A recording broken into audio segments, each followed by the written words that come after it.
Welcome to an AI Wisdom podcast. We have Asaf Yanai with us. He's a CEO at Alison.ai. It's an AI powered creative company. They help you create creatives for your marketing agency, for example. So, Alison's a pretty cool guy. He's in Tel Aviv, spends time in the UK and the US as well. 15 years of experience. In digital marketing and business dev. So quite experienced guy in online marketing lecturer. So yes, he's a lecturer as well at DG Talent. So this one's going to be fun. It's presented to you by bookwritegpt.com. If you want to write your own book, if you're a thought leader, you can just feed bookwritegpt your LinkedIn post and it will come up with a nice AI written book for you that you can publish on Kindle. So bookwritegpt.com for that. Asaf, welcome to the pod. Tell me a bit more about yourself and what you're up to nowadays. Yeah, so thanks for having me, Charles. Definitely, I looked you up and I saw some of your previous episodes, previous podcasts, and I think you're doing a fantastic job, man. So it was my pleasure and honor to be here. So yeah, you've given quite a nice intro. As you said, 15 years within online marketing. Alison is the crown jewel in my world right now. We're like you said, we're creative analysis and insights technology, but we are aiming to basically take 100% ownership of the entire creative workflow. So not just by analyzing your ad creatives, not just by analyzing your competitors' creatives, not just by providing insights towards what exactly works or doesn't work within your ad creative, but also within our platform, we help our customers take it to the next level. So not just rely on insights, which are recommendations or data points, but also streamline the entire creative workflow. So we automatically generate the marketing brief that every marketing department kind of relies on. We're automatically generating storyboards, which are the live visual representation of how the video would look like in form of images, together with scripts and so on, and also the videos. So we're basically closing the loop for the entire creative workflow. We work with some of the biggest and most notable brands in the world, from PepsiCo to Nestle and Bosch and LG and others. So yeah, that's a little bit about us, and I'm happy to be here, man. Interesting. So who are your competitors when it comes to Alison.ai, and how do you make sure to out deploy them on a daily basis? So that's a good question, man. Typically, I get it from from VCs or investors, not from podcast interviews. But look, the reason I mentioned the entire creative workflow is exactly this, because we're the only company in the world that actually takes 100% ownership of the creative workflow from A to Z. All of the other players in the industry, all of the other competitors, they're taking a small segment, a small part of the creative workflow. For example, just the video generation, or just the briefing, or just a high level analysis, or maybe just reporting.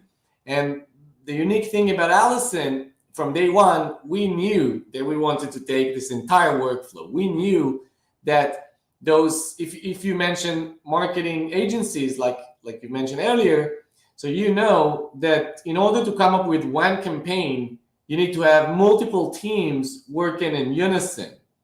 And that's kind of the thing with Alison. So we have a module that represents or imitates your brand strategist. And we have a module that imitates your analyst. And we have a module that is a market researcher. And we have a module that engineers prompts and then builds briefs and so on. So basically the very unique thing about Alison is that we're the Salesforce of the creative tools, taking this entire workflow. And as I said, the companies in our space, they typically take a small part or a small segment of the process. I think that the most, or the first player in the creative tech space, which I think they're still doing a good job and they're a fantastic company, is Vidma. They're not really direct competitors at all, but they're doing a fantastic job. They've built a very strong brand. They work with high-end customers. So yeah, that's a little bit about competition. What about Canva? Aren't they getting in the Figma space as well? Yeah, a little bit. You're right, a little bit. I think that again, Canva are focusing on design and productions, or design and creations, where for us the creation or the design, it's just the final output. So imagine what it is to analyze thousands and thousands of videos of your own company, then thousands of videos of your direct competitors, run gap analysis, and understand from the two different data sets what's working and what's not working. Then put it into a sort of a recipe or a recommendation that could be digested by our customers. And then the output, the productions, the creations are just the personification, or the how we take those data points and we bring them to life in a way, and we complete the cycle. So yes, Canva is a little bit there, but again, it's within a small part or a small segment of the creative workflow. Interesting. Tell me about the AI aspect of that. Like, where does AI step in here? Does it crunch the data? How does it actually make sense of the visuals and knows why this video or this visual, this creative worked better than this other? So yeah, another good question, Charles. So I always say we are an AI company. Okay, we're not a Gen AI company, and there's a big difference. And not a lot of people really pay attention. Not a lot of people really know that. But basically what we're trying to do, and we're doing this with some success, of course, is building our internal modules, or internal AI models for analysis, for scoring, and for prompt engineering, and yes, also for image video identification and element or feature extraction. So basically, let me explain this in simple words that normal people could understand. So once we scan the creatives, then we use 10 different AI models that work in unison to identify features within creatives, and they do some sort of an extraction. But the challenge is that from every 30-second video, we are extracting 25,000 features. Now, this is from one video. Again, if you have thousands, it becomes big data and it's super difficult to really digest or analyze it. So we had to come up with our own internal AI model that is called the Alison.ai, that basically takes those millions of features and scores them based on their importance, significance, and impact within the creatives. Then we take the high scored features and we need to correlate them with the actual performance of the videos. So again, we needed to develop or engineer our second AI model that's called the Alison.ai, that takes those features and correlates them with the actual performance so we can come up with insights. And ultimately, we've built an AI model that engineers prompts. So we can then automatically use diffusion models and Gen AI to use the data points effectively and use the suggestions and insights effectively. That's very interesting. Tell me about the pricing, because I ran an ROI search on your website. You have an interesting tool to do so. I'm just gonna show the audience here. So yeah, apparently I save $175 4K per year, which is quite significant, and can enter all your data here. Don't seem to have a pricing section on the website. So what's the cost justification for that 174K ROI on my side? So I'll be honest, most of our clients, they see a savings of a lot more than this, 6, 7, 10 times more than this. So the average savings is around 900,000 per year, just savings. If you also consider the uplift, the increase in revenues and the increase in performance, this delta, this gap becomes a very strong gap for efficiency. So in terms of pricing, it's pretty straightforward, pretty simple. And as I said, we work with big global brands. So basically you pay per brand and then per the media channels that are being analyzed or being pulled directly from there. I can tell you that it starts from basic pricing of around $60,000 a year and can go up to millions, depend on the scale, depend on the usability and usage, of course. How's it been for you to build a company in Tel Aviv amongst everything that's happening? I love it. I love it. Actually, this is a question that I'm not getting. I'm not being asked this question so frequently. Maybe people think it's not PC or they don't want to go there to this gray zone. Oh, I definitely want to go there. It's probably my favorite zone. I'm with you there. So look, I was raised in an international manner, right? I speak multiple languages at home, but Tel Aviv was always home for me. I think that a lot of people don't know, but one of the most unique things about Israel and Tel Aviv in particular is the talent. The talent pool is extraordinary, and in maybe a third or a half of the US prices. So if you think economically, it's very clever and it's wise to build, your teams and your company in such a high pace and high growing economy with such an amazing talent, just because that the military, the intelligence forces are generating generations after generations of exquisite, very unique tech experts. So on the tech side and what we're able to do in a short period of time, yes, it's phenomenal. It's great. And we can do it with keeping our burn rate and costs quite low. However, I agree with you that there's another controversial issue when it comes to political issues, military or security issues. Then it becomes slightly challenging. Fortunately for us, we have 70% women at the company. And typically women after a certain age, they don't do reserve forces or they don't go back to the military. So for us, it's been quite an easy ride in the past year and a half, or even 2 years, given the situation. But also I think that we're getting a lot of love, if you know what I mean. Our US investors, our British investors, they write to me on a daily basis. They ask to see how we're doing. They assist. They try to assist, and they even come visit us. Although it's a controversial time to visit the country, they still come and visit us quite often.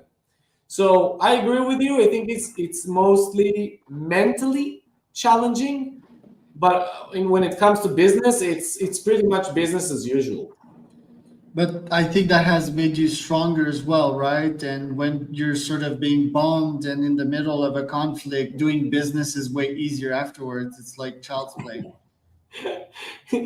Actually, it is, and I can tell you, I have so many stories when I was giving a pitch on Zoom or something to either an important VC or an important prospect, like a client, and immediately there was a siren, and I just needed to, log off and go to the bomb shelter. So it's awkward in the first time, but then it's kind of hilarious when you think about it and you watch you watch the recordings afterwards, and you get a lot of love and sympathy from the people you speak to.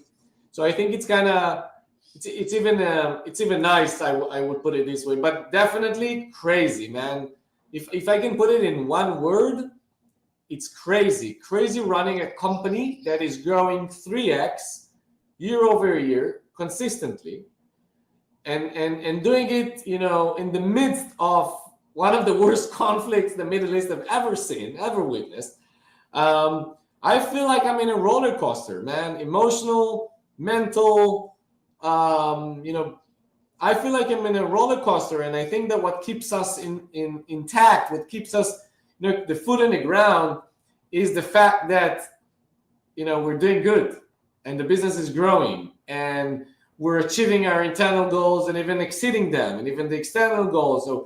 So the perseverance and how we keep on going, I think that gives a lot of strength to, obviously, to me, but also to all of our employees. And how do you make sure not to stay in that negative, toxic zone, or just making sure that you're not in fight or flight? I mean, you're flying all the time also to UK and US. Do you have like a recovery process? Like, how do you make sure to stay in your zone?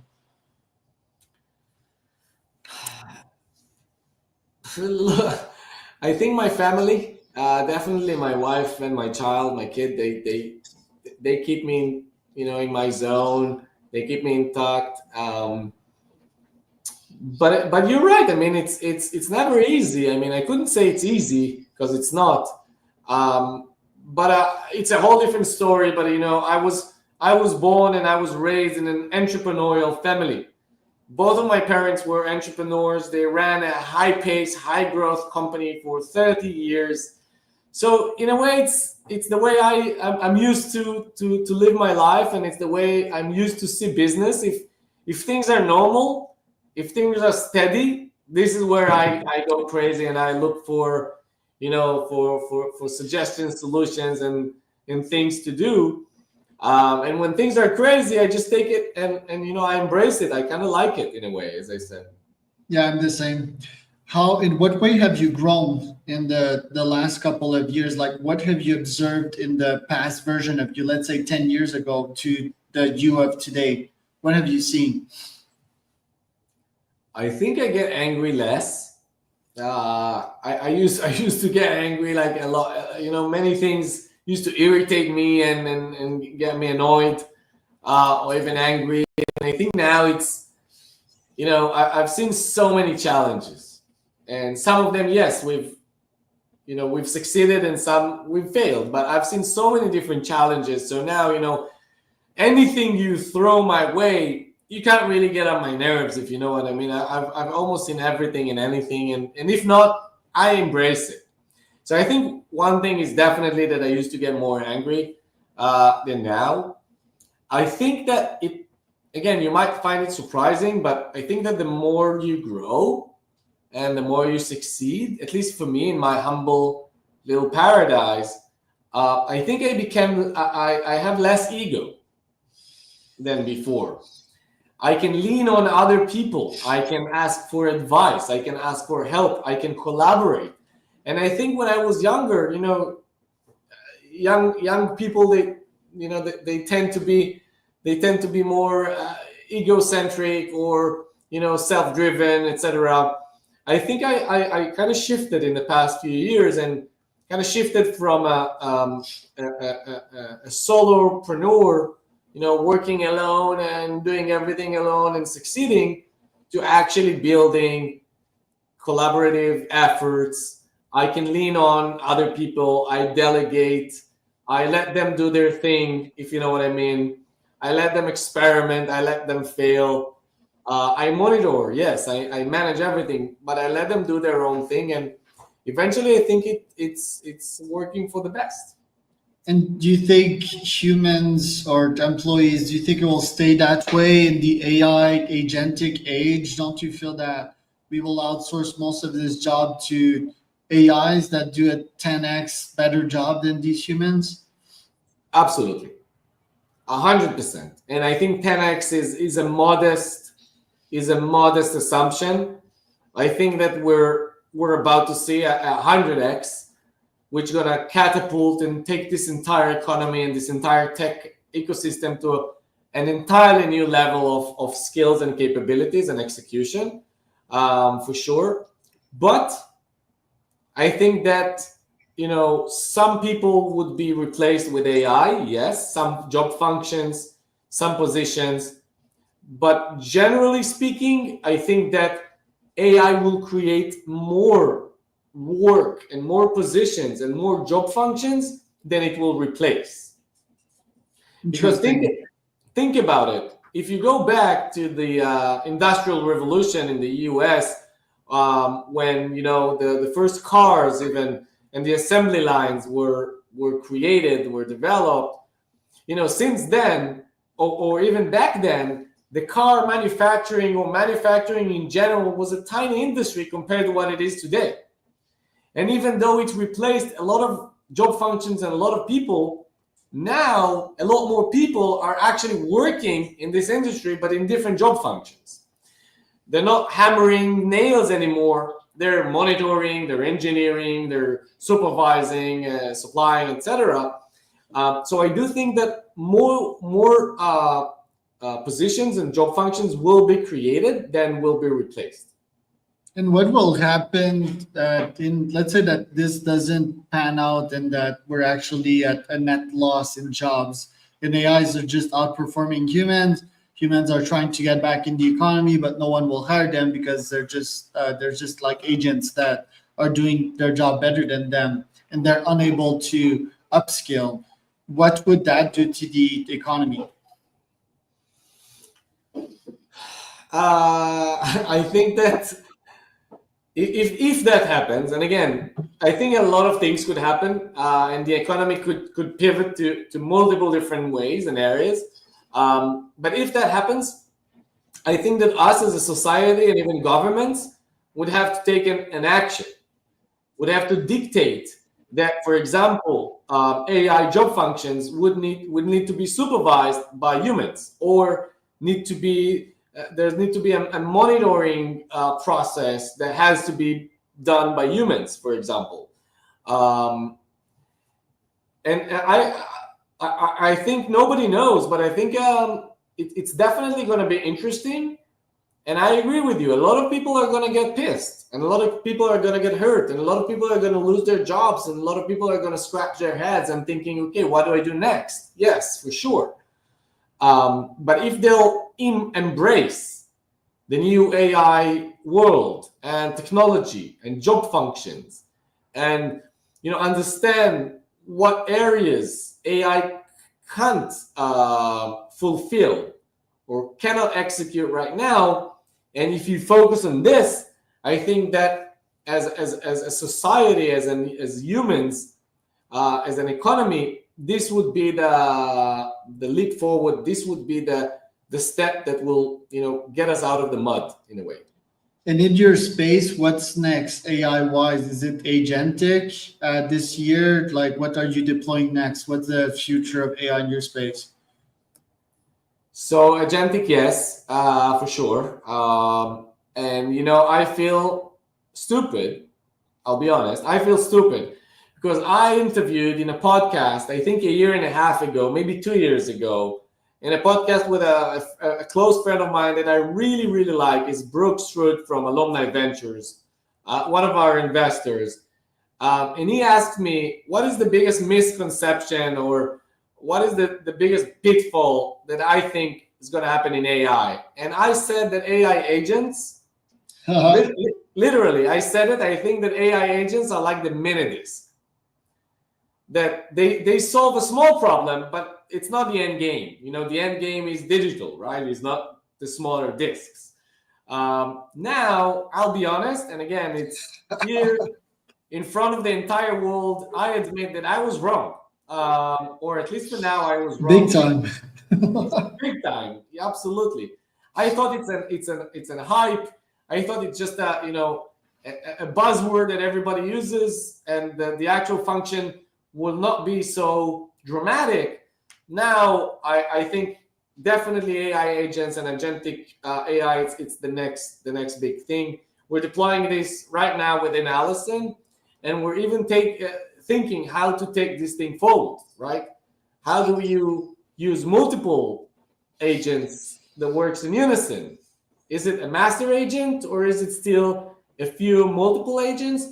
Again, I don't know, but we're going there. Yes. Yeah, I think that was like in the auto GPT days that you made that prediction. So I think people, they made the mistake of trying like a very early prototype and seeing as what it is vs what it could be. You know, it's like ChatGPT. If you looked at ChatGPT back in the days, it was a total mess, you know, like GPT-3. But man, did I saw amazingness. I was like, holy fuck, this is a game changer. This is gonna change the world. And here we are at GPT 4.5, and it still amazes me. It's like more funnier than myself. You can talk to it as a coach. You know, it's better than like 95% of business coaches out there, and it's cheaper. It's like 100x less the cost. So anyway, it's just crazy the revolution we're in, and I think both you and I were at the right place at the right time. Where can people find out more about you, Asaf?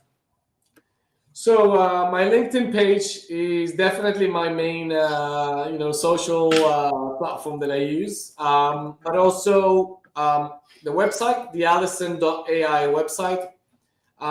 Feel free, reach out to me, send me text messages, LinkedIn emails, whatever. I always reply, and I love to speak to founders or just colleagues from the industry or even outside of the industry. Share some knowledge, ideas, concepts, and yeah, definitely, I would love to speak with anybody who thinks that I'm an idiot, like I think, and I compare the AI agents to mini discs. Yeah. All right. So that was Asaf Yanai and Charles Cormier.